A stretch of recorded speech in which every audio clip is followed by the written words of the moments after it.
São 13h10, nós podemos, de repente, dar início, são 13h10, nós já temos 61 pessoas na sala, eu acho que já é um público suficiente para a gente começar o debate. Se mais alguém for acessando a sala, aí nós vamos permitindo a entrada dessas pessoas. Bom, pessoal, então boa tarde a todos, sejam bem-vindos mais uma vez. Bem-vindos mais uma vez ao debate do nosso Café com Livros. Nós tivemos o primeiro encontro há 2 semanas, acho que todos que estão aqui na sala devem ter participado da primeira reunião. Se hoje é o primeiro dia, depois no final a gente dá os recados, eu deixo de novo o link para fazer a inscrição, tá, pessoal? Nós temos, a partir daquela primeira participação, nós criamos um grupo de WhatsApp e estamos nos comunicando pelo grupo, então fica mais fácil. Bom, então o debate de hoje, quando terminou a nossa última reunião, nós ficamos ainda, na equipe do Café, em dúvida, o que nós poderíamos discutir no próximo encontro, uma vez que o primeiro debate foi um sucesso, né? Deu bastante participação, foi bastante polêmico, o conto era bastante instigante, e nós não queríamos perder essa pegada aí da participação. E ocorreram durante a semana aí vários eventos que nos chamaram a atenção, aí, eventos pelo mundo, principalmente a partir do assassinato do George Floyd nos Estados Unidos por um policial branco, e que a temática do racismo veio à tona. E aí, nesse mesmo dia que os eventos pelo mundo começaram a acontecer, nós lembramos que no ano passado, no dia da comemoração da consciência negra, no 20 de novembro do ano passado, o Café foi chamado a fazer uma participação, e nós lemos 2 contos, então, naquela época, com essa temática. Na verdade, não é a temática do conto em si, que é a temática da negritude, mas a autora, e eu vou falar um pouquinho dela daqui a pouco, a autora que é uma das grandes vozes do Brasil hoje, em defesa dos afro-brasileiros e pessoas afro do mundo todo. Então, acho que vem bem a calhar, vocês vão perceber o conto de hoje, ele é tão forte quanto o da semana inicial, quem já leu deve ter percebido. Eu sempre comento que quando nós estamos fazendo as leituras, esse é o que a gente chama do belo literário, né, que a beleza literária não é necessariamente uma beleza estética, a beleza literária acontece quando a história te causa algum sentimento, e eu não consigo ficar isento ou imune a esse conto toda vez que eu leio ele, né? A gente já leu bastante vezes no ano passado, e esse ano, quando eu voltei a ler de novo, ele, mais uma vez, é uma história que a gente precisa, depois que termina de ler, tem que parar um pouquinho para respirar e depois continuar conversando, porque ele é muito forte. Mas eu acho que tem tudo a ver com o que nós estamos... Deixa eu desligar aqui. Tudo a ver com o que nós estamos vivendo no momento. Tá bem? Então, eu vou projetar para vocês na tela, como a gente fez na semana inicial, o conto. Mas antes de começar a falar do conto, eu vou falar um pouquinho da Conceição Evaristo, que é a autora de hoje. Deixa só eu projetar a tela, ver se vocês conseguem enxergar aí. Vamos ver se vai aparecer. Tá, confirmem para mim se vocês estão vendo a tela, então. Sim? Então, essa que vocês estão vendo na tela aí é a Conceição Evaristo, tá bem? Ela é uma escritora brasileira, já vou falar um pouquinho dela. Então, tem o que chamou a atenção no ano passado, nós debatemos essa primeira fala que está na apresentação de vocês aí, ó. Por que ela escreve? Então, ela colocou a frase: a nossa escrevivência não pode ser lida como histórias para ninários da casa grande, e sim para incomodá-los em seus sonhos injustos. Eu acho que essa fala tem tudo a ver com a proposta da Conceição Evaristo, né? Ela escreve realmente para denunciar injustiças contra o povo negro. Então, vocês vão perceber no conto que a gente vai ler hoje, e nos demais, eu já faço a recomendação pela leitura, é muito boa a escrita dela. O livro de contos, de onde a gente tirou esse de hoje, o Maria, esse chama-se Olhos d'Água, é um livro que tu pega e não quer largar enquanto não chegar no fim, de tão boas que são as histórias. Todos os contos, um atrás do outro, são muito bons mesmo. Então, ela é uma escritora que já está com bastante proeminência no Brasil, está sendo bastante discutido. E então, eu vou falar um pouquinho de quem ela é, para vocês saberem, quem não conhecia a Conceição Evaristo ainda, para saber, então, um pouquinho da biografia e o que ela já fez, tá bem? Então, a Maria da Conceição Evaristo de Brito, é o nome completo dela, ela nasceu em Belo Horizonte em 1946. Migrou para o Rio de Janeiro na década de 70 e graduou-se em Letras pela Universidade Federal do Rio de Janeiro. Ela é mestre em Literatura Brasileira pela PUC do Rio de Janeiro, com a sua dissertação em Literatura Negra, uma poética de nossa afro-brasilidade, no ano de 1996. Ela também é doutora em Literatura Comparada pela Universidade Federal Fluminense, com a tese Poemas Malungos, Cânticos Irmãos, na qual ela estuda as obras poéticas dos afro-brasileiros Ney Lopes e Edmilson de Almeida Pereira, em confronto com a do angolano Agostinho Neto. Ela também é participante ativa dos movimentos de valorização da cultura negra em nosso país. Ela estreou na literatura em 1990, quando passou a publicar seus contos e poemas na série Cadernos Negros. A escritora participa de publicações na Alemanha, na Inglaterra e nos Estados Unidos. Os seus contos vêm sendo estudados em universidades brasileiras e do exterior, tendo inclusive sido objeto da tese de doutorado de Maria Aparecida Andrade Salgueiro, publicada em livro em 2004, que faz um estudo comparativo da autora com a americana Alice Walker. Bom, em 2003, ela publicou o romance Ponce a Vivêncio, talvez seja o livro mais famoso dela, né, pela editora Masa, de Belo Horizonte. O livro foi incluído na lista de diversos vestibulares de universidades brasileiras e vem sendo objeto de artigos e dissertações acadêmicas. Em 2006, Conceição Evaristo traz à luz o seu segundo romance, Becos da Memória, em que trata com o mesmo realismo poético presente no livro anterior, do drama de uma comunidade favelada em processo de remoção. Vocês percebem, então, que as temáticas delas são sempre tem essa temática social muito forte, né? Em 2007, sai nos Estados Unidos a tradução do livro Ponce a Vivêncio para o inglês, pela Host Publications. Vários lançamentos são realizados, seguidos de palestras de escritora em diversas universidades norte-americanas.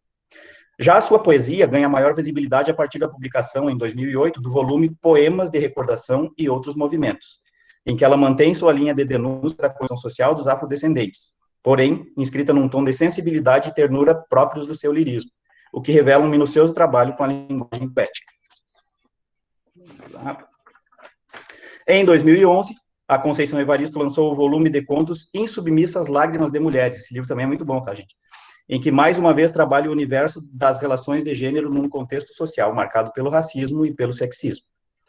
Em 2014, a escritora publica Olhos d'Água, que é o livro de onde a gente tirou esse conto hoje, né? Livro finalista do Prêmio Jabuti na categoria Contos e Crônicas. Eu até fiquei me perguntando, né? Foi finalista, mas não ganhou. Como deve ter sido o livro que ganhou para bater esse, de tão bom que é, né? Bom, em 2016, ela lança mais um volume de ficção, chamado Histórias de Desenganos e Parecenças. E, para finalizar, né? Nos últimos anos, 3 dos seus livros foram traduzidos para o francês e publicados em Paris pela editora, Ana Caona. Em 2017, o Itaú Cultural de São Paulo realizou a ocupação Conceição Evaristo, contemplando aspectos da vida e da literatura da escritora. No contexto da exposição, foram produzidas as Cartas Negras, retomando um projeto de troca de correspondências entre escritoras negras iniciado nos anos 90. Em 2018, a escritora recebeu o Prêmio de Literatura do Governo de Minas Gerais pelo conjunto de sua obra. Tá, gente? Então, essa aí é a autora que nós vamos ler hoje. Vocês percebam que ela é muito envolvida mesmo com a temática da negritude no Brasil, e ela sempre denuncia essas injustiças sociais que a gente vê por aí, como é o caso que está acontecendo no mundo hoje, né? Todos esses protestos contra racismo que nós estamos vendo, vêm ela, então, se engaja nessas questões. Tá bem? Posso continuar, então? Acho que podemos fazer a leitura do conto. Alguém tem alguma pergunta, alguma fala? Não? Tá, então nós vamos, a partir de agora, eu vou fazer a leitura do conto, como a gente fez na última semana, vocês podem acompanhar aqui na tela, ou, se quem preferir e tiver com o celular na mão e quiser baixar o PDF que a gente enviou, também pode, tá? Vamos lá. Então, o conto chama-se Maria. Vamos lá. Maria estava parada há mais de meia hora no ponto do ônibus. Estava cansada de esperar. Se a distância fosse menor, teria ido a pé.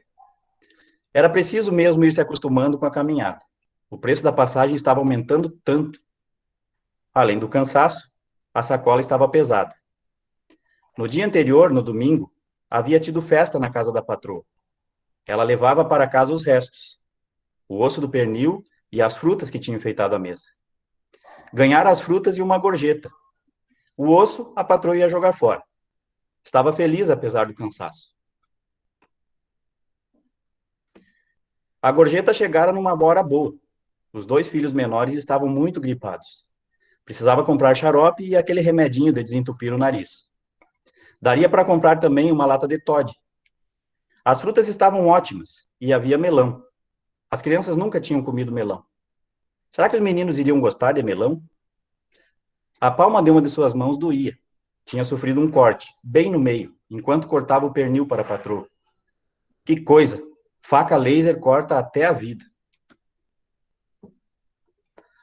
Quando o ônibus apontou lá na esquina, Maria baixou o corpo pegando a sacola que estava no chão, entre as suas pernas. O ônibus não estava cheio, havia lugares. Ela poderia descansar um pouco, cochilar até a hora da descida. Ao entrar, um homem levantou lá de trás, do último banco, fazendo um sinal para o trocador. Passou em silêncio, pagando a passagem dele e da Maria. Ela reconheceu o homem. Quanto tempo! Que saudades! Como era difícil continuar a vida sem ele. Maria sentou-se na frente. O homem sentou-se a seu lado. Ela se lembrou do passado, do homem deitado com ela, da vida dos dois no barraco, dos primeiros enjoos, da barriga enorme que todos diziam gêmeos e da alegria dele. Que bom! Nasceu. Era um menino e haveria de se tornar um homem. Maria viu, sem olhar, que era o pai do seu filho. Ele continuava o mesmo, bonito, grande, o olhar assustado não se fixando em nada e em ninguém. Sentiu uma mágoa imensa. Por que não podia ser de outra forma? Por que não podiam ser felizes?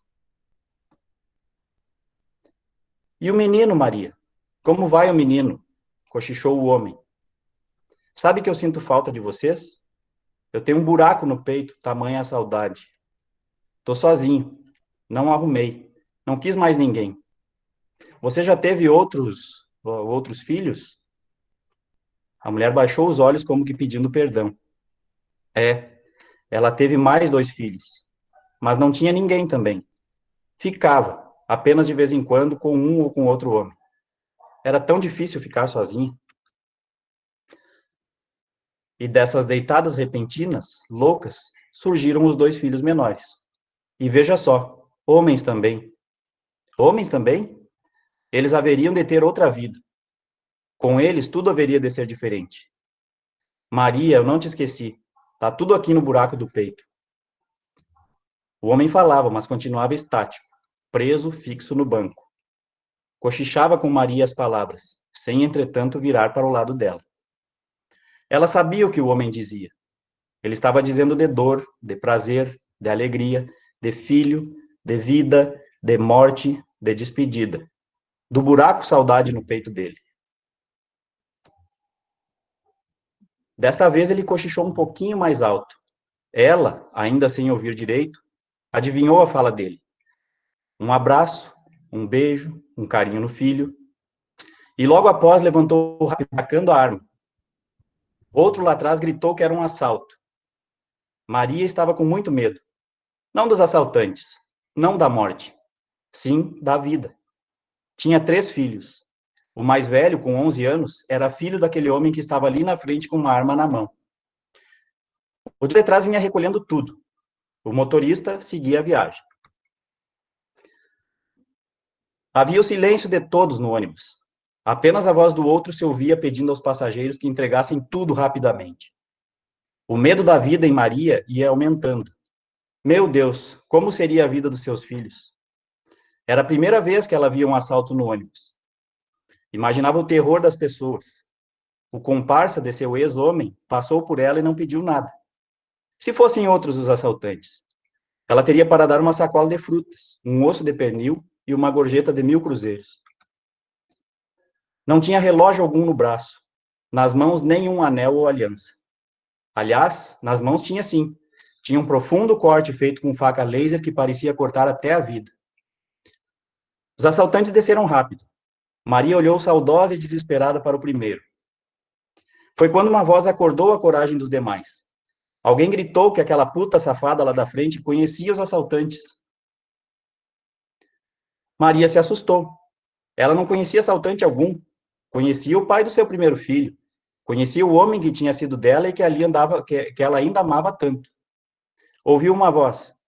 Negra safada, vai ver que estava de coleio com os 2. Outra voz vinda lá do fundo do ônibus acrescentou. Calma, gente. Se ela estivesse junto com eles, teria descido também. Alguém argumentou que ela não tinha descido só para disfarçar. Estava mesmo com os ladrões. Foi a única a não ser assaltada. Mentira, eu não fui e não sei por quê. Maria olhou na direção de onde vinha a voz e viu um rapazinho negro e magro, com feições de menino e que relembravam vagamente o seu filho. A primeira voz, a que acordou a coragem de todos, tornou-se um grito. Aquela puta, aquela negra safada estava com os ladrões. O dono da voz levantou e se encaminhou em direção a Maria. A mulher teve medo e raiva. Que merda, não conhecia assaltante algum. Não devia satisfação a ninguém. Olha só, a negra ainda é atrevida, disse o homem, lascando um tapa no rosto da mulher. Alguém gritou, lincha, lincha, lincha. Uns passageiros desceram e outros voaram em direção a Maria. O motorista tinha parado o ônibus para defender a passageira. Calma, pessoal, que loucura é essa? Eu conheço essa mulher de vista.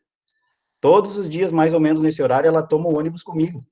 Está vindo do trabalho, da luta para sustentar os filhos. Lincha! Lincha! Lincha! Maria punha sangue pela boca, pelo nariz e pelos ouvidos. A sacola havia arrebentado e as frutas rolavam pelo chão. Será que os meninos iriam gostar de melão? Tudo foi tão rápido, tão breve. Maria tinha saudades do seu ex-homem. Por que estavam fazendo isso com ela? O homem havia segredado um abraço, um beijo, um carinho no filho. Ela precisava chegar em casa para transmitir o recado. Estavam todos armados com facas a laser que cortam até a vida. Quando o ônibus esvaziou, quando chegou a polícia, o corpo da mulher estava todo dilacerado, todo pisoteado. Maria queria tanto dizer ao filho que o pai havia mandado um abraço, um beijo, um carinho.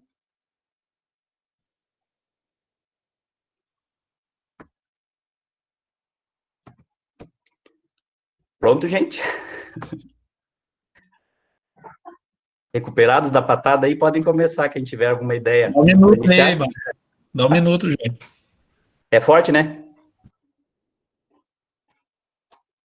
É forte, a gente sai engasgado desse texto.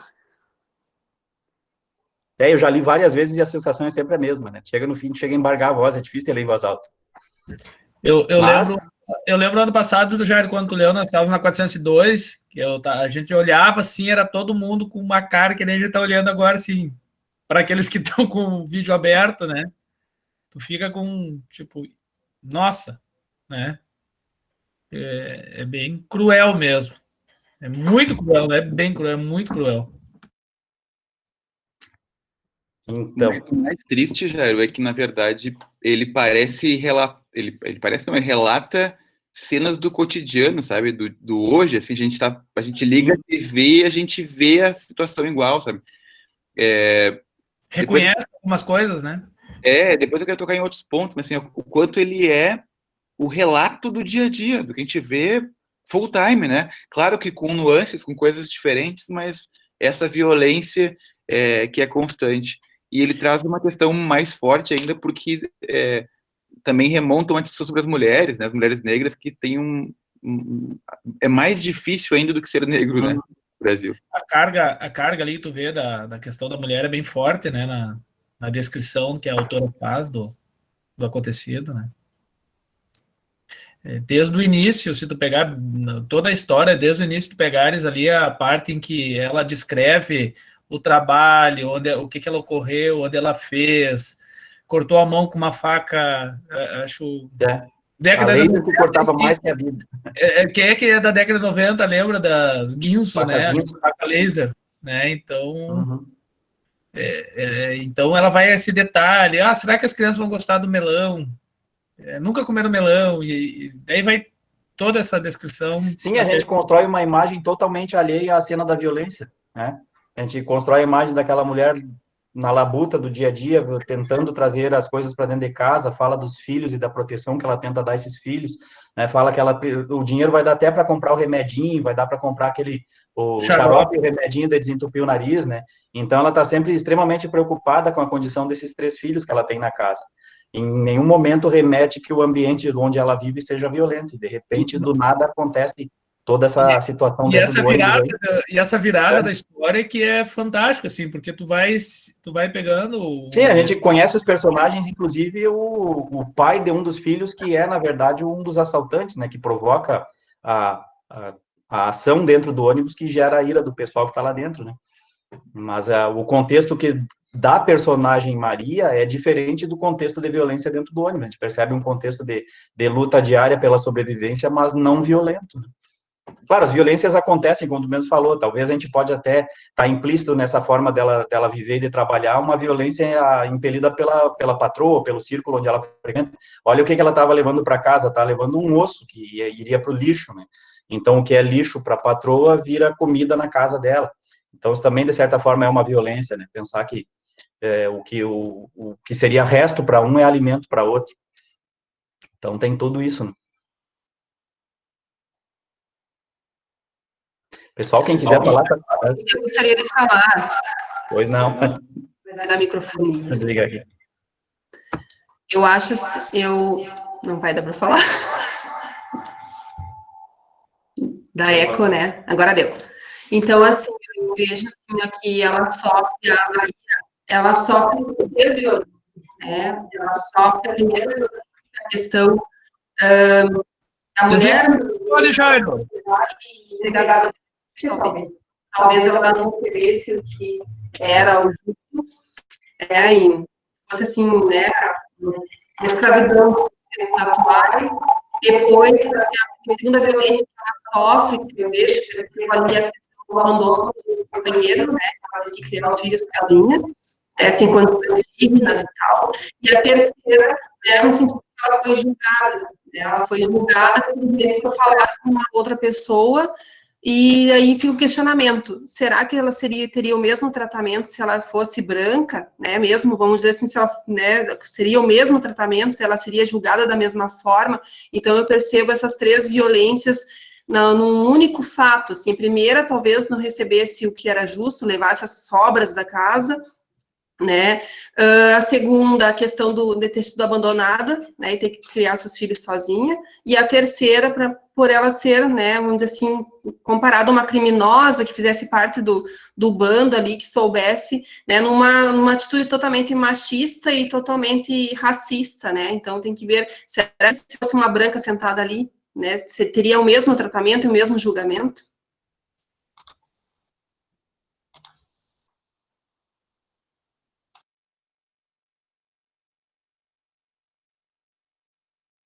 E percebe que teve alguém, teve um personagem que disse, não, eu também não fui assaltado, não foi, aconteceu só com ela, porém, eu acho que a tua fala é bem inconveniente, porque teve alguém que tentou defender, o motorista também tentou intervir, não, mas ela é uma pessoa que sempre pega esse ônibus, mas aí aquela histeria coletiva já tinha julgado e determinado que ela, a partir bem, acredito, dessa tua fala aí, Cris. Eu acho que tu falou, o Emerson combina aí que o Cris falou, esse preconceito, né? O motorista evidenciando que ela realmente não fazia parte, ela era uma trabalhadora comum que passava todos os dias esse ônibus. Mas contra esse preconceito, contra aquilo que se cria na cabeça das pessoas, né, com esse estereótipo de mulher negra vinculada ao crime, enfim, ou possivelmente vinculada ao crime, foi mais forte do que os argumentos racionais. E isso também me até a própria forma de falar, né? Como é que eles impõem a fala? Ele grita. Uma voz que tenta defender, gente, peraí, não foi assim, e fica abafada. A voz que inicia, ele dizia, aquela voz gritou e transformou aquela fala em grito, né? E já partiu para agressão. Então, ele tenta impor o seu lugar de fala pelo grito e pela violência e acaba abafando, né? Tinham duas vozes defendendo ela, o motorista e um outro menino dentro do ônibus. Mas essas vozes, assim que tentaram se manifestar, foram imediatamente abafadas, e enfim, a primeira voz que gritou, possivelmente, seria eu sempre leio e imagino um homem branco gritando, deve ter sido isso, aquela primeira voz se sobrepôs às demais e partiram já para o linchamento sem maiores, sem dar condição de defesa ou de escuta das outras falas, né? Posso fazer um comentário também, complementando isso que o Jairo falou? Eu acho que é bem nessa linha, assim, que é como se a pessoa negra, ela não tivesse esse direito à voz, porque o que ela fala não importa. Ela não tem um lugar de fala ali, porque é muito forte isso arraigado de que o negro, ele não desempenha esses papéis. Quando a gente fala de uma mãe de família, se todo mundo fechar os olhos agora, imaginar uma campanha de Dia das Mães, ou alguma coisa, uma figura de mãe, ninguém vai pensar numa mulher negra. porque é um imaginário coletivo muito forte que existe do branqueamento das pessoas e da mãe como uma pessoa branca. E ela, como uma pessoa negra, os únicos lugares que ela podia ocupar para aquelas pessoas no ônibus era de criminosa. Ninguém parou para pensar que ela pudesse ser uma mãe, que ela pudesse ser uma trabalhadora, porque ela não tem direito a esses papéis. O lugar que tem para o negro é o do ódio, porque esse ódio ele existe, né? Por esse linchamento, ele tem que ser canalizado para alguém.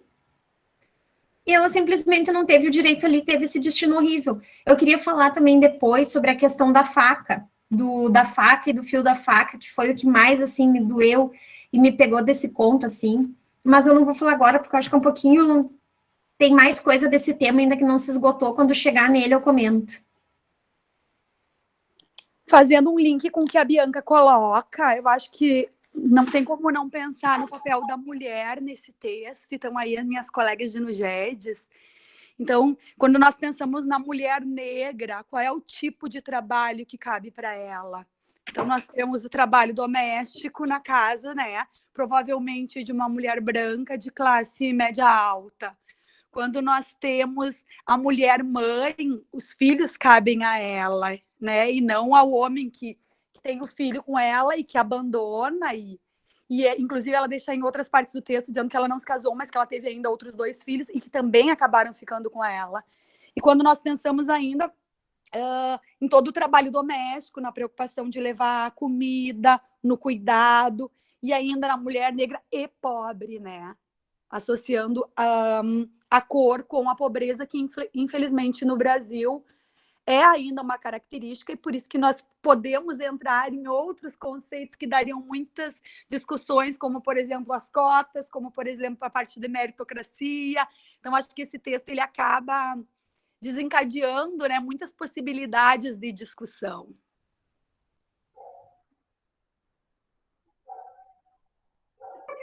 Complementando o que a Fê falou, quando fala o pai do filho, né? Na verdade, ele é só o homem que fez o filho nela, né? Porque ele não é o pai, tanto que no texto ele não fala o nome da criança, ele fala o menino.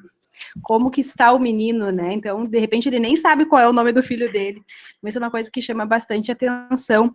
E sobre essa ira que as pessoas têm, tipo assim, elas se sentiram lesadas, né, por serem roubadas, e terem que descontar em alguém. E no caso era uma mulher que não ia poder se defender, né? Então era muito mais fácil todo aquele ódio que estava dentro dessas pessoas liberarem nela. Afinal, ela era frágil, era fácil, né? Ela era um alvo fácil de desconto, de raiva. Só queria complementar essa minha percepção. Partindo do que a prof. Fernanda falou também, dá para pensar que as mídias e também a arte em si, ela reforça esse estereótipo de marginalização de pessoas negras. Ontem eu estava lendo um livro, que eu recomendo, inclusive, que é o Pequeno Manual Antirracista, da Djamila Ribeiro, e ela tem um capítulo que fala sobre a representação de pessoas negras no cinema e também nas novelas, sabe? Se a gente for parar para pensar, sempre é um empregado, é ladrão, algo assim. E eu tenho refletido muito sobre isso, assim, tentado ficar atenta a essas coisas. E também me questiono, deixo questionamento para vocês, né, que está bem atual na internet, nas redes sociais, o que a gente lê, né? Que autores negros a gente lê, se a gente lê, e tentar dar mais visibilidade e ler autores negros. Eu acho interessante pensar nisso também.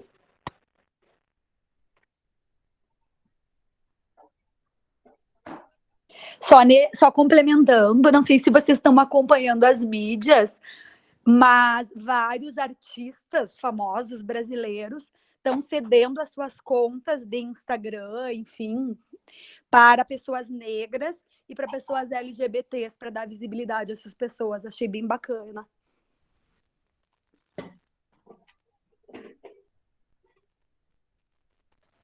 Não, e se a gente for ver essa questão da visibilidade, como a Fernanda coloca, olhem o quanto é uma questão problemática, porque aqui a gente tem 90% de pessoas brancas, né? Quantas pessoas negras que tem no IFE, sabe? De professores, de técnicos, de alunos, Então, realmente, onde é que estão essas pessoas, que papéis que essas pessoas estão exercendo e que lugares que a gente está ocupando, ou que lugares que a gente não está ocupando, enfim, é que esse texto mexeu muito, assim, eu não consigo nem falar direito, porque eu fiquei possessa. Sobre isso, Bianca, eu estava pensando exatamente a mesma coisa, porque somos todos pessoas brancas falando sobre racismo e sobre questões relacionadas a pessoas negras. Então, em que momento a gente ocupa esse lugar de fala para discutir um problema que não é diretamente nosso, mas que nos envolve sim enquanto sociedade? Bianca, eu tenho lido bastante sobre esse tema, acho que também provocado por a situação que tem ocorrido agora, e exatamente eu me pergunto essa questão do lugar de fala, como que eu vou falar sobre esse assunto, né? Em que momento que eu vou ter, né, posso me falar, mas aí eu achei uma leitura que foi fundamental, assim, que pelo menos eu posso então, assim, ó, no meu lugar de fala é não ser racista. O fundamental na minha branquitude é não agir como racista, não aceitar isso, não promover isso em todas as situações. Eu acho que esse é o nosso lugar, falo por mim, né, nessa questão do lugar de fala, nessa construção aí dessa imagem. Então, esse é o elemento. Obviamente, eu não tenho lugar de fala para saber como que alguém sente, mas eu tenho lugar de fala para saber como que, assim como eu atuo de forma racista, então eu tenho como negar isso, né? Essa negação ao ato racista. Eu acho que esse é fundamental.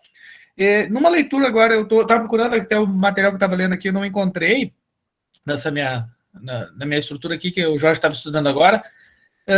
Teve algo que me chamou muita atenção dessa valorização que a Bianca falava agora da imagem, que é muito construído, né, que a origem, né, nós,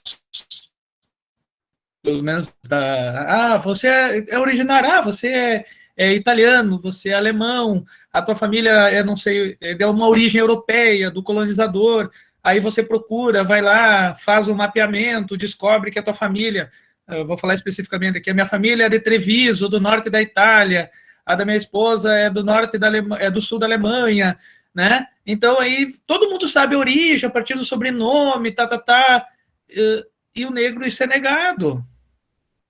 Como que isso é negado? Pois eles não, muitas vezes não tem como fazer esse mapeamento de onde eles vieram. Sabe, isso me chamou muita atenção dessa questão da identidade. Por exemplo, de onde... eles vieram da África, sim, mas a África é um continente. É um continente com diversos países. Qual é a origem? Então, e aí eles têm que construir uma identidade a partir disso aqui no Brasil. Entende? O que eu quero... Por que eu estou falando isso? Porque, às vezes, nós, como brancos, eu vou falar, porque esse é o meu lugar de fala, né? Então, constrói aquela identidade, né, do colonizador, mas destruiu a capacidade de reconhecer a identidade de quem veio e construiu o Brasil. Então, isso nós temos que ter consciência, e eu acho que esse é o nosso lugar de fala para não atribuir valor a isso, né? O Emerson, só queria somar. Eu acho que tinha uma inscrição ali só para não deixar passar. A Denise tinha pedido para falar. É isso? Boa tarde. Eu tô... Isso, aí. Boa tarde. Consegue me ouvir muito bem? Sim, sim.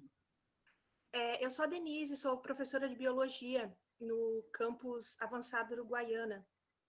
E comecei lá esse ano e resolvi integrar a equipe do NEAB.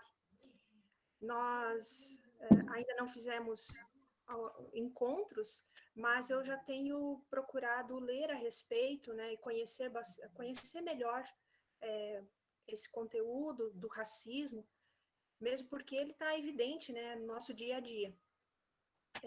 E eu só gostaria de acrescentar aí, nesse debate, uma observação que eu fiz em relação ao texto, numa frase que fala que o olhar do homem era assustado e não se fixando em nada e em ninguém. Achei muito interessante e tenho pelo menos duas interpretações dessa frase. Uma delas é que talvez por estar ali na condição de assaltante, logicamente ele não fixava o olhar em ninguém, por não querer ser reconhecido, né, posteriormente. Mas a interpretação mais interessante disso é de que, diariamente, os negros necessitam ter essa precaução em relação ao convívio social deles, pelo que eles passam diariamente, né, nas situações da vida. Assisti uma reportagem, acho que foi no Fantástico essa semana, que falava a respeito de como as mães negras orientam os seus filhos nesse sentido, no sentido dos cuidados que eles precisam ter ao longo da sua vida, em relação a, por exemplo, quando forem confrontados por algum policial, né? Não levantar a voz, baixar a cabeça, não encarar nos olhos, né? Não provocar, não correr para não levar um tiro pelas costas. Então, a interpretação que eu fiz daquela frase no texto foi essa, né? O olhar assustado, não se fixando em nada e nem ninguém, não necessariamente porque ele estava ali na condição de assaltante, mas porque ele é negro e geralmente é isso que acontece. Então, só queria falar essa breve reflexão que eu fiz daquela frase. Claro que tem muitas outras, a cada frase do texto vem uma reflexão em mente, mas achei interessante aquele trecho. Alexander, acho que queria falar antes. A Denise mudou um pouco o rumo da prosa, mas bem interessante o que ela falou, não tinha percebido sobre esse aspecto, e o legal de ler em conjunto e dizer assim, sabe, a gente consegue ver outras formas, né, do texto. Eu só queria completar a questão que a Bianca colocou, que eu acho muito pertinente, e que o Emerson respondeu, que eu acho que é mais ou menos o que a Bia Ferreira, que é uma cantora engajada, fala, né, que o que a gente pode fazer é venha junto, chega cá, você também pode mudar, aprender e a respeitar, sabe, esse povo e essa cultura. Então, talvez seja um pouco nesse sentido. A gente não tem lugar de fala, e eu falo muito desconfortável, porque eu não sei onde eu estou muito bem nessa situação toda, mas a gente não tem lugar de fala para sentir na pele algumas coisas que as pessoas sentem, mas tem um lugar muito importante como formadores de opinião, como, enfim, profissionais, de lutar contra esse racismo que ele é estrutural, é institucionalizado, ele é estabelecido como se fosse algo natural. E só ao criticar isso, ao pensar nesse sentido, já nos faz refletir. Eu tava assistindo agora bastante aos movimentos todos, e, se não me engano, foi a Globo News, fez um painel de debates em que só tinham brancos discutindo a questão do racismo, Bianca. E daí um internauta escreveu, disse, olha, é meio estranho esse painel de vocês aí, tem só brancos falando. E aí, em função disso, eles fizeram um painel com os seus repórteres negros, basicamente mulheres, eram todas mulheres, na verdade, com o Heraldo Pereira apresentando. E, assim, o que elas comentam, né, e ali tinha a gente fala de várias T's da negritude, né, tinha os mais, a gente chama os negros mais característicos, que tu olha já diz que são, e aqueles que se reconhecem, mas que algumas pessoas não reconheceriam, talvez. E eles apresentaram essa questão que a Bianca falava antes, que a professora Bianca também comentou, que é a questão ela tinha que chegar com um microfone na mão para poder dizer que ela era a repórter, senão achavam que ela era ajudante, que ela era alguém, sei lá, qualquer outra pessoa, menos a repórter de uma empresa grande como a Globo. Então, só nesses pequenos detalhes, que não são por acaso, né, o fato de estarem nas novelas, nessa função, a Cris botou agora que é algo que nós não temos como pagar, é impossível pagar 300 anos de escravidão, né, e mais um bom tempo em que eles foram alijados e jogados para os morros e formaram as comunidades. Não, nada é por acaso, é uma construção histórica e são escolhas. E hoje, quando as pessoas se levantam e tentam ter voz de novo, nos Estados Unidos com o caso do Floyd, mas no Brasil agora, o ano passado, se não me engano, um menino foi morto também no mercado, da mesma forma, com segurança, sufocando ele. Agora aconteceu com esse menino que teve sua casa invadida e levou um tiro e ninguém sabe bem o que aconteceu, mas isso que chega pra gente é só aquilo que é muito midiático. Todos os dias morrem pessoas negras sem cometer nenhum tipo de crime. Isso que é o pior. Simplesmente por serem negras. por serem confundidas. Eu hoje divido minha vida com uma professora de direito, né? E ela comenta essa questão toda de que se colocam as pessoas para escolher quem é que é o criminoso e se definirem pessoas e se botarem algum negro ali, mesmo que ele estivesse na China naquele momento, é capaz dele ser escolhido, identificado como criminoso por ser negro. Então, assim, é muito complicado. A cor da pele no Brasil ainda carrega um trauma gigantesco, né? E o que a gente vê é que não é no Brasil só. Isso tem nos Estados Unidos, na Inglaterra e em outros lugares do mundo todo. Mas que bom que isso está aparecendo agora. A Aline pediu para falar também, por favor.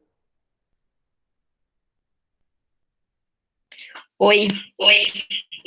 Só, peraí. Vamos tirar o eco. Não, eu queria dar sequência na mesma discussão, assim, na verdade, boa tarde, gente, eu não cumprimentei as pessoas hoje. Na verdade, eu pensei em várias coisas, assim, enquanto vocês falavam, mas uma delas, enquanto eu vi o conto, eu fiquei pensando sobre a questão voltando para o conto, né, do rapaz que não foi assaltado. Que ele diz, né, em um determinado momento ele diz ali, peraí, eu também não fui assaltado. E daí ela olha para esse menino e identifica nele feições muito parecidas com o do filho dela. E daí eu fiquei me perguntando se o assaltante, o ex-companheiro dela, não cogitou a hipótese de ser o filho dele, ou se não enxergou de alguma forma naquele rapaz o filho dele, e por isso não assaltou, enfim. Quer dizer, há um processo tão violento em relação às mulheres e às mulheres negras que são abandonadas pelos seus companheiros, que são chefes de família, que é tão naturalizada essa situação, ela aceita no conto de uma forma tão natural, que ela se deita com os caras e que aí então ela tem os filhos e é assim mesmo que acontece, que faz parte do jogo, o sujeito sequer saber quem é o filho dele, né? E aí eu não me lembro quem falou, se foi a Bianca, enfim, alguém disse que ele não sabia sequer o nome do filho, né? Ele diz, é um menino. E isso me remonta às discussões que a gente faz muito no NUJEDS e que a gente discute sobre o movimento feminista, né? Quando a gente fala em feminismo, a gente não tá falando, e a Bianca Obregon tá aí também, né? Fez um TCC lindo agora, que eu tive a oportunidade de ser banca dela lá na Unipampa. Quando a gente fala em feminismo, a gente tem que pensar em que feminismo que a gente está falando, né? É o feminismo meu, de mulher branca, elitizada, privilegiada, que espaço que essa mulher ocupa?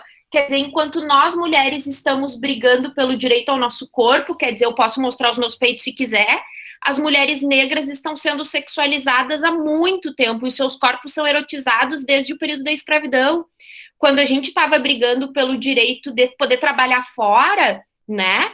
A gente, que eu digo nós mulheres brancas, as mulheres negras já trabalharam desde sempre, quer dizer, o trabalho da mulher negra, e a Cris escreveu sobre isso agora aqui no chat, sempre aconteceu. O trabalho doméstico, o trabalho não valorizado, o pior trabalho, o trabalho escravocrata. Então, a gente precisa pensar sobre isso também, né? Quer dizer, um feminismo que não é um feminismo interseccional, quer dizer, que faz essas interlocuções com as questões de raça e de classe, ou um feminismo negro também não nos serve, né? Porque de que adianta ter um feminismo que é só para defender mulher branca e elitizada? E aí, naquilo que o Alex falou, né, quer dizer, a gente não tem como pensar a nossa sociedade brasileira sem pensar que a gente está alicerçado sobre esses 300 anos da escravidão. Quer dizer, a gente se fundamentou sobre isso. A nossa sociedade, ela é sim racista, ela é sim sexista e ela é sim fundamentada nessas lutas de classe, nessas oposições todas. Então, quer dizer, esse texto, para mim, de novo, parabéns, gente, pela escolha. Eu não li de novo antes, né? Dessa vez, propositalmente, eu pensei, cara, eu não vou ler para ler aqui, para sentir o soco, e é um soco, assim. Porque, na verdade, é muito a Bianca diz, né? A nossa sociedade ainda é escravocrata. Sim, ainda é, né? Quer dizer, quando a gente percebe que a gente tem um genocídio da população negra, porque é isso que acontece nas favelas, né? É isso que acontece quando a gente não tem nenhum dó de determinar políticas públicas que vão servir, sim, para uma mortalidade muito maior das pessoas negras, a gente continua se fundamentando sobre a escravidão. tá? Então é isso que eu queria comentar.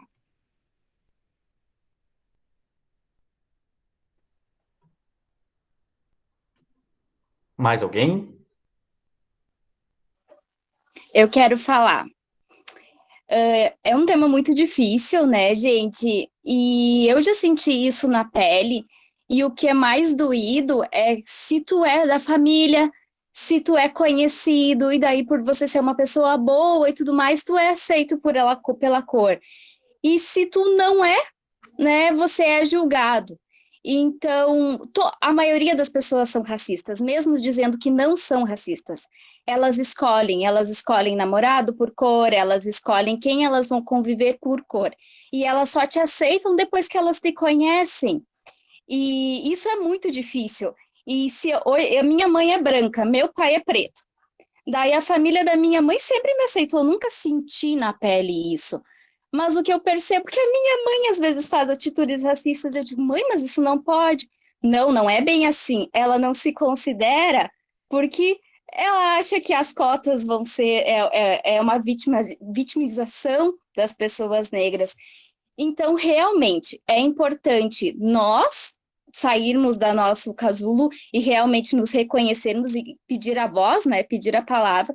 E é muito importante que a pessoa branca, que ela fale também, que ela assuma esse papel, porque pode incentivar, né? Não é porque ela não vive na pele que ela vai, né, que ela não vai fazer esse movimento antirracista.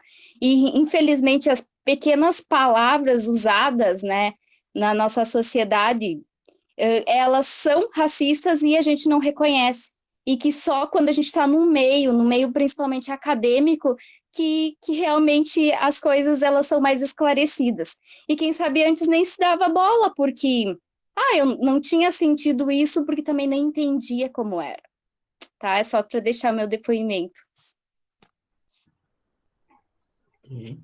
Eu acho que o Douglas está inscrito ali para falar isso. Por favor, Douglas, pode.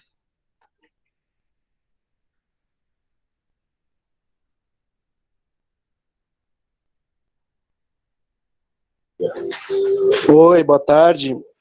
Sou o Douglas do curso de gastronomia e do técnico em cozinha e me declaro negro, né? Muitas pessoas me perguntam se negro porque a cor muito escura ou negro por opção.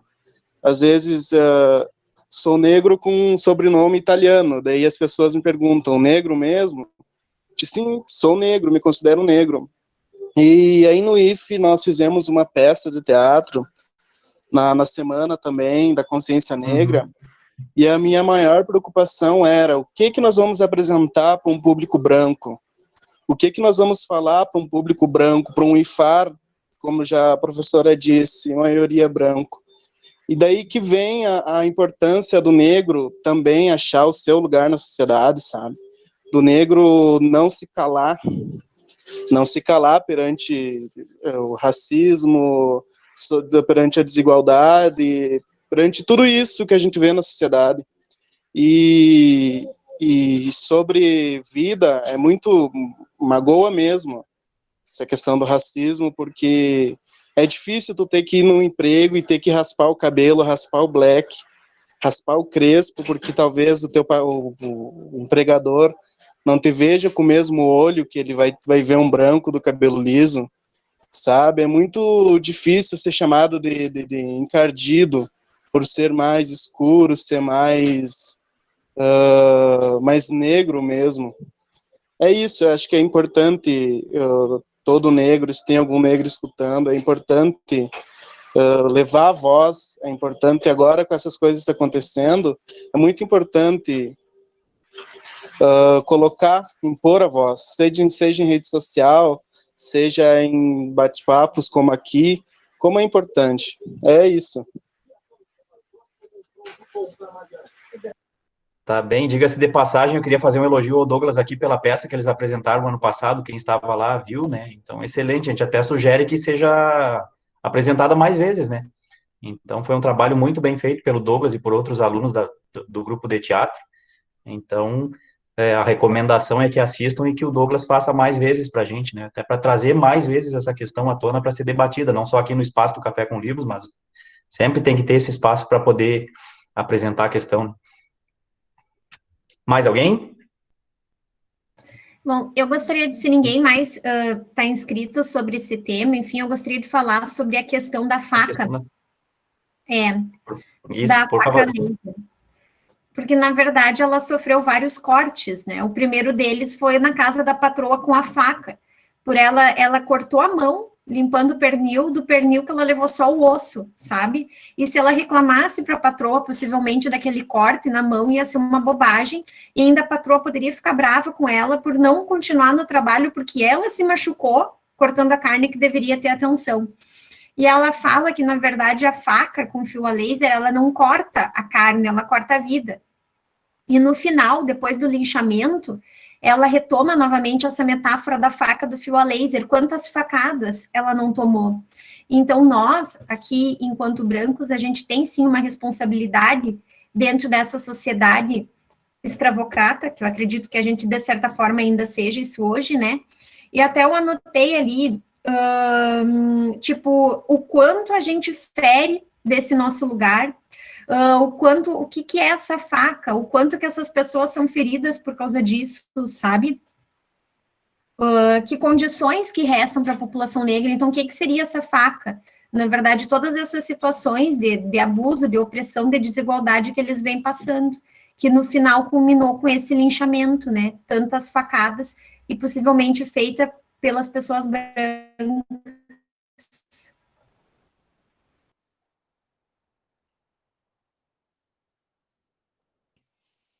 Eu queria somar a fala da Bianca aqui, enfim, somar ou, enfim, contribuir, para não perder, aquilo que a gente falou também no início, ali, que está no final do texto.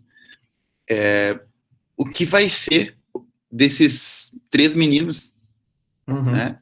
O que aconteceria com eles sem a mãe, e que, em princípio, era tudo para eles, né, que tinha, e o pai como um assaltante, enfim.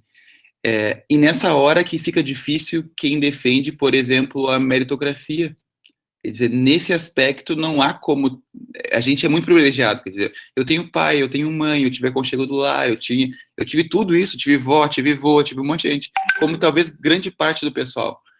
Mas quem não tem isso, sabe? Então nesse aspecto, acho que é bem interessante pensar o que pode acontecer com as crianças, qual é a função, talvez fossem para um abrigo de menores, talvez aprendessem aquilo que a vida lhes ensina no dia a dia, e talvez seguissem os mesmos passos que o seu pai, e talvez o pai já tenha feito a mesma coisa por isso. Então, como é difícil falar nesse sentido. E aí, o que a Bianca fala é muito importante, né? Essas pessoas, elas foram forjadas, né? Elas foram fabricadas de alguma forma por essa faca, né? Por esse laser que corta a estrutura da sociedade brasileira com esse racismo que é muito forte. Então, dá para pensar um pouco nisso.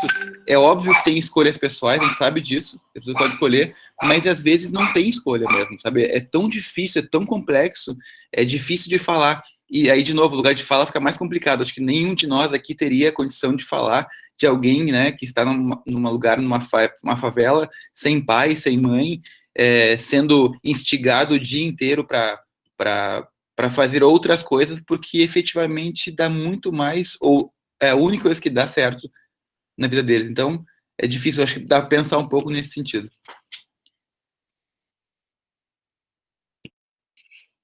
Eu acho que a Cauane levantou ali, né, no chat, o que é importante a gente manter uma postura antirracista fora das redes sociais, e aí eu acho que sim, né, eu fico pensando que a gente não... Eu tinha escrito antes para o Emerson, que é um pouco do que as autoras feministas negras, elas acabam colocando, quer dizer, não basta não ser racista, a gente precisa ser antirracista, sobretudo, quer dizer, não só se monitorar o tempo inteiro para não ser racista, como ter atitudes antirracistas, quer dizer, eu preciso sim, quando, por exemplo, aqui os nossos alunos de eventos, né, quando eu vou montar um evento, eu preciso pensar se eu tenho representatividade dessas pessoas que estão falando, porque agora a gente se dá conta que nós, por exemplo, que a gente não tem representatividade, a maioria de nós para representatividade, não, a gente não tem lugar de fala para discutir algo que a gente não está inserido. Quer dizer, eu não sou mulher negra. Significa que eu não posso falar? Acho que não, acho que a gente pode discutir, deve discutir, mas quando a gente vai montar um evento, quando a gente vai pensar nas pessoas que ocupam as posições, os espaços políticos na nossa sociedade, a gente precisa ter essa representatividade.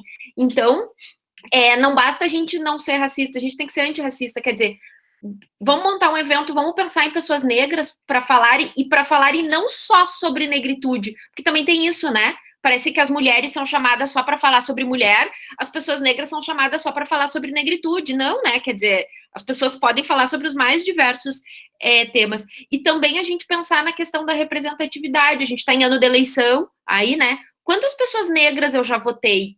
Quantas pessoas negras existem no Parlamento Brasileiro, por exemplo, né? No Congresso Nacional, na Câmara dos Deputados, no Senado? Quantas pessoas negras tem na Câmara de Vereadores de São Borja? Quantos prefeitos negros São Borja já teve? Quer dizer, talvez a gente precise começar a pensar por aí também para tentar mudar essa estrutura social que a gente tem, que é, sobretudo, racista.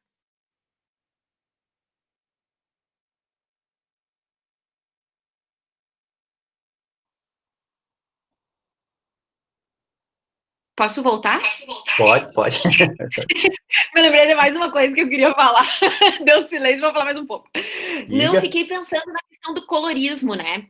Quer dizer, é muito difícil porque essa questão do que é ser negro. E aí, de novo, eu tenho zero local de fala para falar sobre isso, talvez o Alex possa até falar um pouco melhor que eu.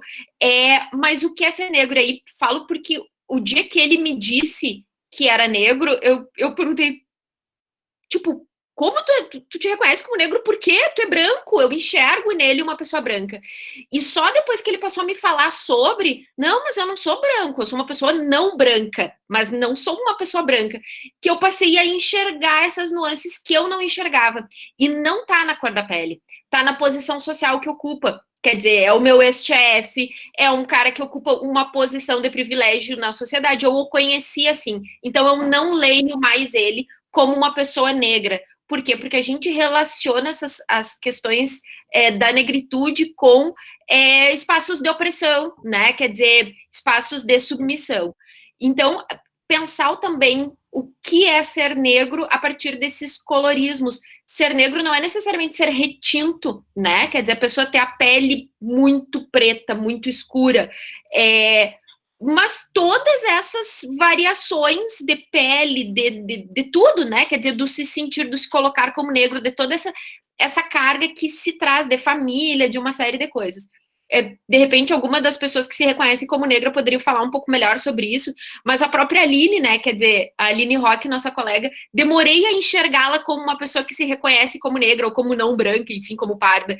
Demorei a perceber isso, porque também não a enxergava, né? Quer dizer, como ela está no mesmo local que eu, para o local que eu sempre estive, sempre foi um local, na maioria das pessoas brancas, as pessoas negras, elas passam despercebidas, né? Então, por isso que eu acho que é tão importante, sim, essa reafirmação da negritude, né? Do local de fala. E a gente tem um movimento muito importante também nos últimos anos, que também eu acho que se deve do feminismo negro, que é a reafirmação do cabelo afro, quer dizer, das mulheres com relação aos seus cabelos black, né? Dos caras poderem soltar também os seus cabelos, e isso não ser ruim, né? A gente deixar de usar os termos que a gente usava, né? Quer dizer, o cabelo duro, o cabelo ruim, né? Como algo típico da pessoa negra, que na verdade é um termo extremamente racista. E aí, falando dos termos também, né, a gente às vezes discute, a gente não se dá conta que, por exemplo, quando a gente usa a palavra denegrir, e aí as gurias aí das letras vão poder falar muito mais que eu sobre isso, mas o denegrir está carregado desse racismo, né? O criado mudo, o mulata, né? A mulher mulata. O mulata vem de mula, quer dizer, e a gente fala tranquilamente, ela não é negra, ela é mulata. Também tem isso, né? Ele não é negro, ele é só moreninho, né? A pessoa morena, como se usasse o negro ou usasse o preto fosse ofensivo. e que na verdade não é, né? A gente precisa se reapropriar desses termos. Tem outros, o tigrada, né? Acho que o Alex pode falar um pouquinho melhor sobre a etimologia histórica, a história da palavra tigrada, que na verdade ele vem da história dos escravos que carregavam os tambores, né? De fezes, lá no Rio, carregavam os tambores de fezes das pessoas e as fezes marcavam então as suas costas de branco, e aí eles eram chamados de tigrados, né? Pareciam que estavam tigrados.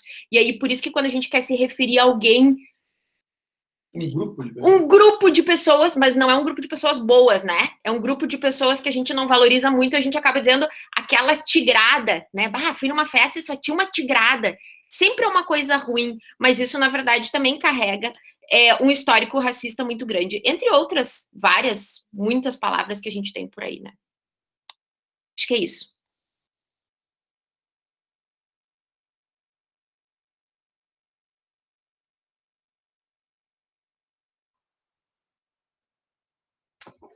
Mais alguém?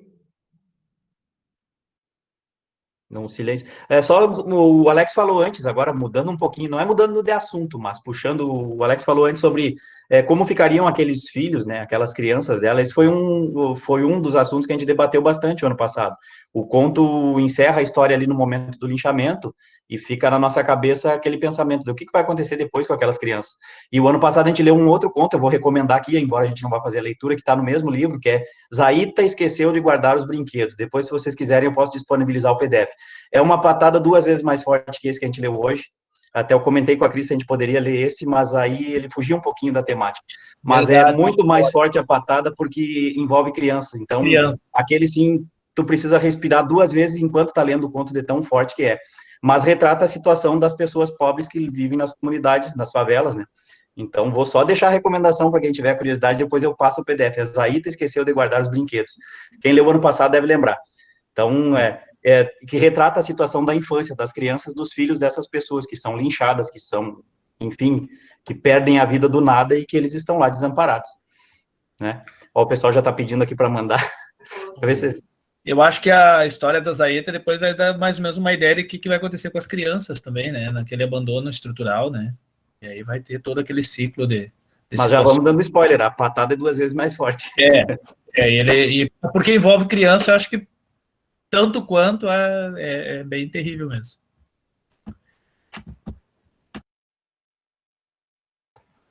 Sobre os filhos deles, né? Ai, gente, eu também sou do time da Aline, eu não me aguento, tá? Quando eu tô falando demais, vocês digam que deu, tá? Fica à vontade. Jairo, é que assim, olha, parabéns mesmo pela escolha, esse conto é incrível, assim, eu não tinha lido ainda desse livro da autora, mas enfim, não vem ao caso. Sobre a questão dos filhos, né, dada a situação, possivelmente eles sejam os próximos assaltantes, que nem o progenitor dele, né, não o pai, porque que lugar que vai ficar para essas crianças agora no mundo, sabe?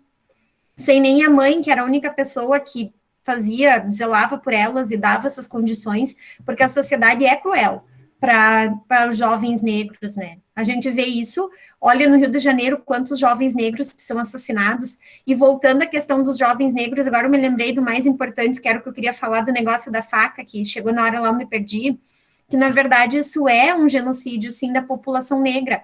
Essa metáfora da lâmina a laser, do fio a laser que corta a vida, é o genocídio, sim, da população negra, que ela sofreu, e pode ser que os filhos dela também sofram no futuro, né? Sabe-se lá por quê. Quer dizer, a gente sabe por quê, infelizmente, né?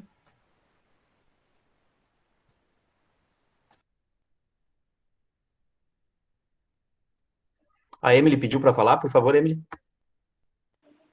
Oi, ligando com o que a professora falou anteriormente, eu pensei bastante no trecho que fala o medo da vida. Ela repete 2 vezes que ela não tem medo da morte, ela tem medo da vida. E a vida que eu interpreto como o racismo que os filhos dela vão sofrer depois que ela se for, né? Como que eles vão se virar, o que eles vão fazer para se sustentar, como que eles vão levar a vida. Eu fiquei pensando bastante nisso.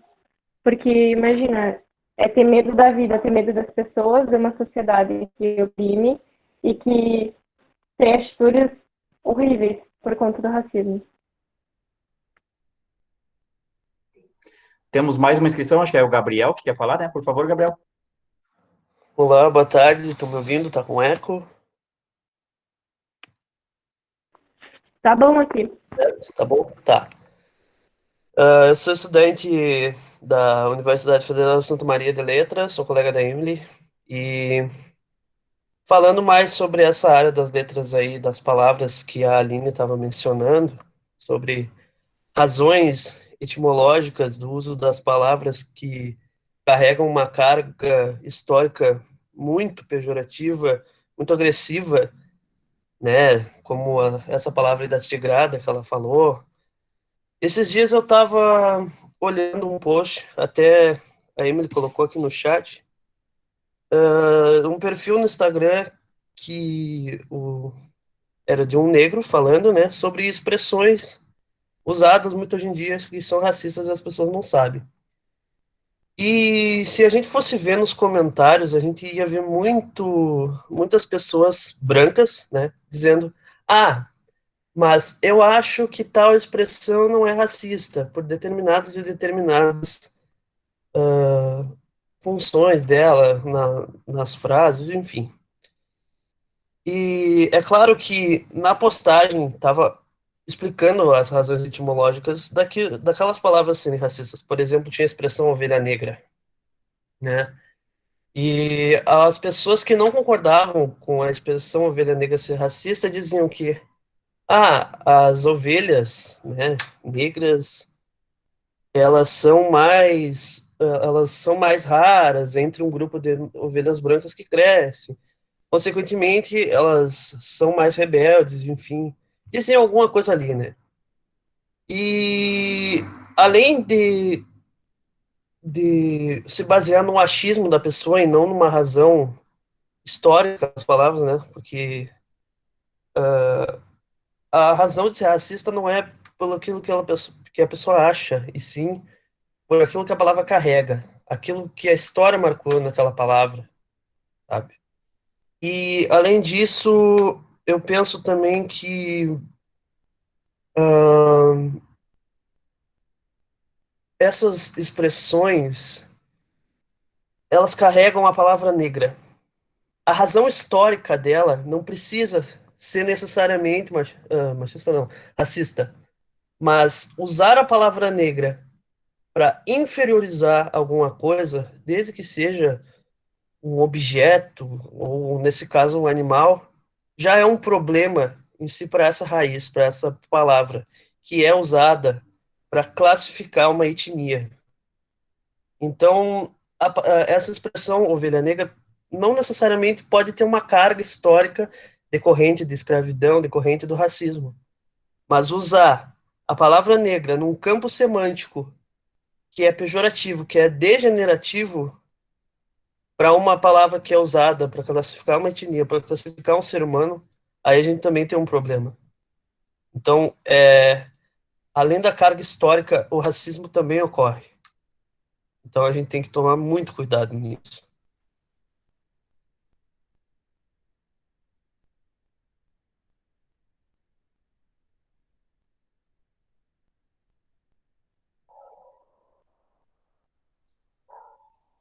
Quem mais? Eu estou acompanhando aqui pelo chat, ver se mais alguém pediu. Acho que não, né? Não sei se mais alguém se inscreveu para a fala. Olá. Oi, Consegue me ouvir, Stephanie, pessoal? por favor. Isso. Na verdade, são 2 pontos em relação ao que a Gabriela coloca ali, que é importante a gente conhecer a nossa história, né? É bastante significativo a gente pensar que nós não temos um museu da escravidão, por exemplo. Então, é algo que a gente esconde a nossa história, né? A gente não trabalha com a nossa história, a gente não vê a nossa história, e isso é bastante significativo em relação aos discursos que a gente vê hoje em dia. Então, eu penso que a nossa instituição, né, o que a gente está fazendo aqui, ele é muito importante justamente para a gente trabalhar com isso, para a gente saber o que aconteceu, para a gente conseguir refletir sobre o que aconteceu, o que acontece ainda, né, que é um reflexo de eventos passados, que a gente deve, que a gente precisa compreender os fatos que ocorrem à luz da nossa história. Acho bastante significativo. Em relação o que alguém falou também sobre as vidas, né, em relação à morte. Eu ouvi a fala também de alguém esses dias falando justamente sobre o slogan Vidas Negras Importam, que a gente ainda está no momento em que a gente fala das mortes, né? A gente fala das mortes terríveis que acomete a comunidade negra e que a gente ainda não chegou no debate que a gente fala das vidas, né? Que qualidade de vida a gente tem para a nossa população? Em que trabalhos as pessoas se incluem, né? Que condições que se dá, que qualidade de vida se tem, que oportunidades que a gente permite, que voz que são dadas.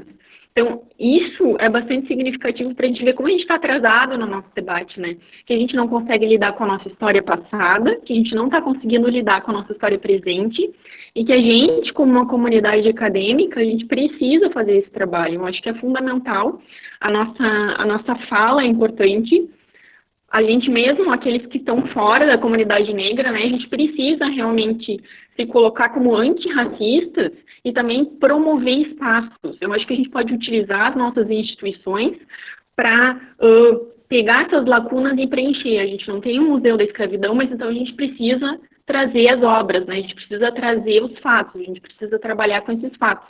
A gente tem essa posição, a gente tem essa oportunidade, então mais do que se colocar como antirracistas, a gente tem que explicar os motivos da gente ser antirracista, né? A gente tem que mostrar que sociedade é essa que a gente vive e como é que a gente foi parar nessa sociedade.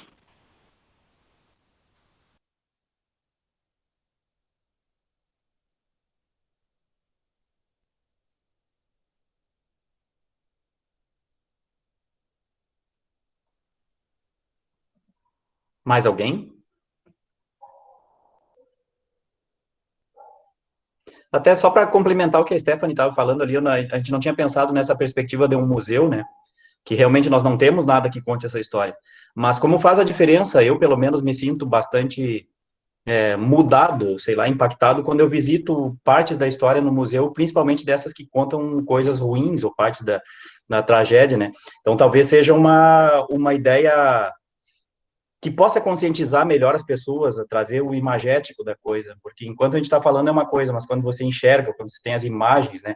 Eu já tive a oportunidade, fazendo turismo na cidade de Rio Pardo, de visitar uma instância, e nessa instância tem a antiga senzala, e é realmente muito impactante tu entrar na parte da senzala, aquilo tem uma carga, uma energia pesada, negativa, forte, então esses lugares consegue nos remeter à história, à situação, com muito mais força do que simplesmente falar a respeito. Então, essa ideia de ter um museu mostrando esses fatos, talvez ajude a conscientizar um pouco mais as pessoas, né? Então, só para complementar essa fala que a Stephanie falou, que realmente nós não temos nada imagético, no sentido de ter um museu, alguma coisa que... Nós temos vários memoriais, memorial do Holocausto, memorial disso, memorial daquilo, né? Acho que tem poucos espaços que possam estar disponíveis aí para que a gente possa sentir um pouco mais, com mais intensidade, essa questão. A Cris me falou que parece que em São Paulo tem um memorial, que foi que falou? Tem um memorial do Brasil. Acho que em São Paulo parece que tem um, mas é pouco divulgado, né? A gente não conhece. Aqui na nossa região, pelo menos, eu não sei de nenhum. Aqui no Rio Grande do Sul, eu nunca vi nada parecido.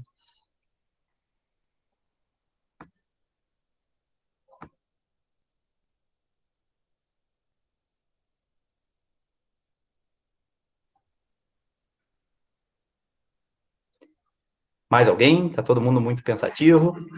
A Gabriela Jairo falou ali no chat que gostaria de sim, falar. apareceu aí. Apareceu para mim. Gabriela, por favor, Gabriela, pode falar. Oi, boa tarde. Eu queria falar um pouco sobre a fala que eu tinha colocado ali no chat, sobre a questão de como a gente acaba meio que... Precisa que a gente veja no externo, né? A gente nunca olha para a nossa própria história. A gente sempre olha para a história das outras pessoas. Por exemplo, para americanos, para europeus, enfim. E aí agora eu comecei a ler um livro que o nome é Porque Eu Não Falo Mais Sobre Raça com Pessoas Brancas, que é de uma autora britânica, mas eu acho que a fala dela se aplica um pouco ao que está acontecendo, e aí ela coloca assim, que a luta dos Estados Unidos contra o racismo é globalizada, de forma que se torna a luta contra o racismo de que a gente deve se inspirar. E aí isso anula, né, no caso dela, ela é britânica, a história dos negros na Grã-Bretanha. Eu acho que isso também se aplica um pouco para a gente, porque precisou que acontecesse nos Estados Unidos para depois a gente parar para pensar, mesmo que a gente tivesse perdido um menino de 14 anos dentro de casa, que também foi alvo de violência policial. E isso aconteceu antes do George Floyd. E mesmo assim, a gente não viu uma mobilização tão grande. A gente só começou a debater isso, por exemplo, nós, pessoas brancas, né? A gente começou a falar sobre isso depois que precisou acontecer lá fora para a gente poder olhar para a nossa própria história. E eu acho que isso também vale para muita coisa, porque aqui no Rio Grande do Sul, por exemplo, nós tivemos as charqueadas, e acho que o professor Alexandre possa falar mais sobre isso, mas todas essas coisas a gente não aprende isso, porque, por exemplo, o ano passado, talvez o professor Alexandre também lembre, que perto do Dia da Consciência Negra nós fizemos algumas aulas, e na minha sala de aula, nós éramos, acredito que 24 alunos, e todos nós somos brancos, inclusive o professor. Então, assim, era muito difícil a gente falar sobre essas coisas sem ter uma base, sem saber, sem viver aquilo. Então, a gente conseguia falar, por exemplo, do que aconteceu no passado e do que estava acontecendo lá fora. A gente nunca conseguia falar do que está acontecendo agora, aqui no Brasil. Porque é muito... Acho que é até, tipo, vergonhoso e doloroso a gente admitir algumas coisas. Isso ainda acontece. E a história, tipo, é a mesma em todo lugar, mas a gente só fala o que está acontecendo nos Estados Unidos. A gente não está falando sobre o que está acontecendo aqui no Brasil. E eu acho que, isso no caso nós, pessoas brancas, né? Os ativistas negros brasileiros, eles estão falando sobre isso. Só que talvez a gente não esteja escutando, a gente esteja escolhendo ver os acontecimentos lá, o externo, né? Porque a gente costuma muito julgar a sociedade externa e sempre esquecer da nossa. Só que aqui no Brasil isso ainda está acontecendo. E está acontecendo da mesma forma, só que a gente não está falando sobre isso. A gente está falando sobre o que aconteceu, talvez, na Grã-Bretanha, o que está acontecendo nos Estados Unidos, no que está talvez acontecendo no Canadá. A gente está falando sobre essas pessoas. Mas a gente não está falando sobre o povo brasileiro que está sofrendo com isso. Eu acho isso muito forte, assim, foi essa lembrança que eu tive daí. Eu também queria elogiar a escolha de uma autora negra, né, brasileira, que está falando sobre isso. Então, é importante a gente dar voz também para as pessoas do nosso país que estão falando sobre isso, porque é a nossa realidade. Era isso. Posso só fazer um comentário também, bem breve, complementando da Gabriela? Que, na verdade, Gabriela, perfeito isso que tu coloca, né? E a outra questão, uma pergunta, eu não tenho resposta para isso, mas até que ponto está havendo uma luta realmente sobre essa questão racial e até que ponto está sendo consumida essa questão dos outros países, até que ponto tem essa problematização, até que ponto a gente está consumindo a questão que aconteceu lá nos Estados Unidos. E um outro comentário também sobre essa questão da gente não enxergar a escravidão, porque quando a gente fala da escravidão, a gente pensa no Nordeste, Minas Gerais, São Paulo, a gente não pensa no Rio Grande do Sul. E eu morei 7 anos em Bagé, e ninguém fala sobre isso, mas no centro, em Bagé, a cidade é linda, tem umas casas muito bonitas, com pé direito alto, e ninguém se pergunta por que o pé direito daquelas casas tão bonitas é tão alto, porque embaixo delas, todas, se passar no centro, nas ruas principais, todas elas têm um porão, e quem me mostrou isso foi uma colega negra, acho que uma das únicas, das 3 colegas negras que a gente tinha na reitoria da Unipampa, e ela mostrando o porão daquelas casas e dizendo que Bagé foi uma das cidades que mais perdurou a escravidão, com maior número de escravos, inclusive no centro da cidade, um dos clubes, ele tem tipo um subsolo, sabe, que é o mesmo caso de Pelotas, e é muito parecida a cultura ali das duas, né, e nesse porão é onde ficavam os negros, porque eles não tinham permissão e autorização para frequentar o espaço dos brancos. Então, a questão é isso, né, que o Jairo falou também, que a gente precisa enxergar, a gente precisa ver isso, né. É isso só, deu. Oi, boa tarde, eu sou o Fábio, tá, também sou professor de Física do IFAR aqui de Uruguaiana. Seguindo na mesma fala da colega, em Pelotas, na entrada de Pelotas, o governo Eduardo Leite fez uma escultura construiu uma escultura, e nessa escultura era um casal de índio, na verdade o índio na água puxando uma pelota com uma índia e uma flor em cima. E todos nós sabemos que o nome de Pelotas vem da pelota, que era puxada por um escravo que carregava charque. Então, até o governo Eduardo Leite escondeu esse passado horrível da cidade de Pelotas com uma estátua bonita de um índio sendo romântico puxando uma índia sobre a pelota. Algo que é horrível, está estampado na entrada principal da cidade.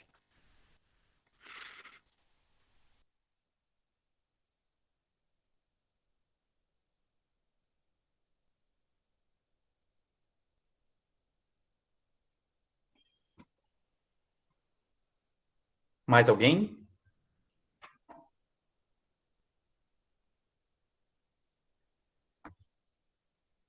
O pessoal está comentando aqui no chat a situação de São Borja.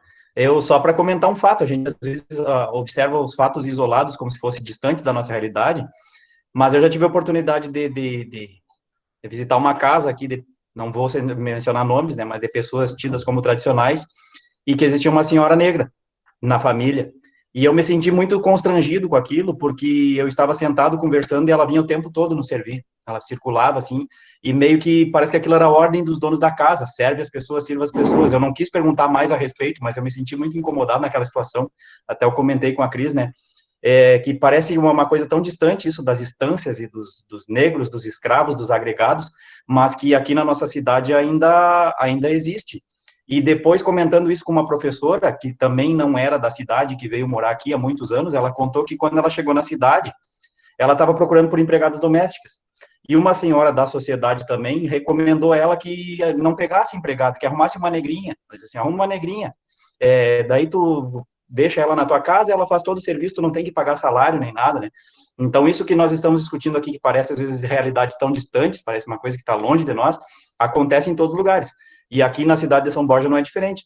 Então, é comum a gente ouvir os termos, esse aqui é um agregado, por exemplo, né? Eu não sou daqui das missões, eu tenho frequentado as missões há uns 10 anos, digamos assim, e esses termos que não eram comuns ouvir do lugar de onde eu venho, a gente ouve muito aqui, esse aqui é um agregado, esse aqui é um negrinho da casa, e assim por diante. Então, parece que não, mas essa realidade está presente no nosso dia a dia. O pessoal comentou a realidade aí de Pelotas e de Rio Grande, da região onde existiram isso, onde existiu uma escravidão mais forte por conta das charqueadas, mas eu acho que aqui na nossa região também existiu e perdurou. Então, hoje a gente ainda encontra algumas famílias.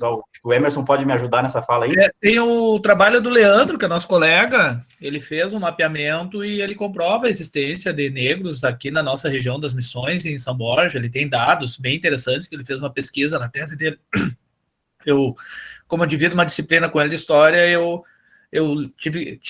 li a tese dele e exatamente, ele demonstra, né, e até ele faz um contraponto à tese do Fernando Henrique, que dizia que não houve escravidão, ou a escravidão foi diferente, e é muito a forma dessa escravidão que se dá é nessa relação que tu coloca, que é muito comum na nossa região da fronteira, ou historicamente da região da fronteira, que é o agregado, que é o de criação, né? O que é o de criação? Ele foi criado comigo, mas ele não é necessariamente da família. Eu considero ele meu criado, meu filho de criação, mas ele não tem as mesmas, como eu vou dizer assim, os mesmos benefícios daquele consanguíneo, né, do filho consanguíneo. E isso traz esse estereótipo do filho adotivo, né? Como, por exemplo, assim, a terminologia é meu filho de criação, ou é meu irmão de criação. Então, as pessoas pegavam um sujeito, ou alguém que necessariamente, ou quase sempre eram negros, e criavam junto na casa, junto com todos, mas ele tinha as obrigações do trabalho, ele que tinha as obrigações dos serviços diferentes dos demais.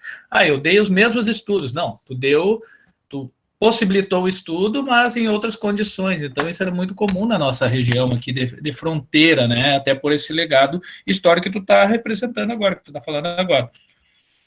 Né? Até porque tu tinha um filho de criação, tu teria, ele não, como se fosse um escravo, tu não teria as obrigações trabalhistas, né?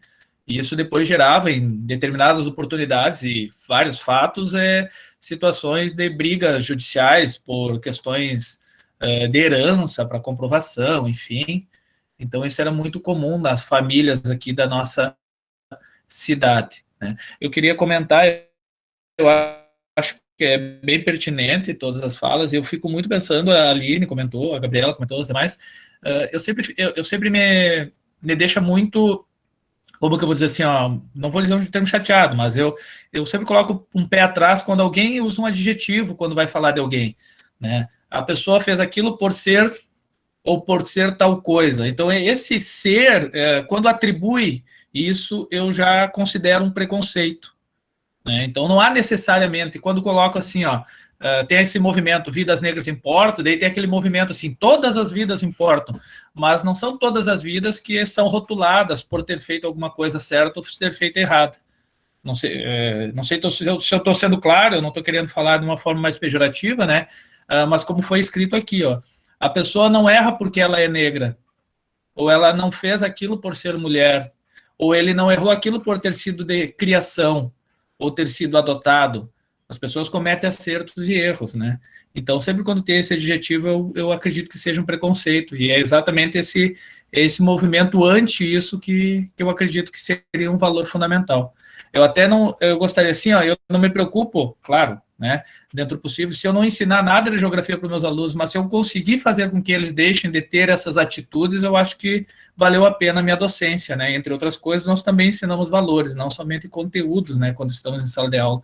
E eu acredito que a gente ensina muito mais pelos exemplos, né, do que pela fala. É isso que eu queria falar.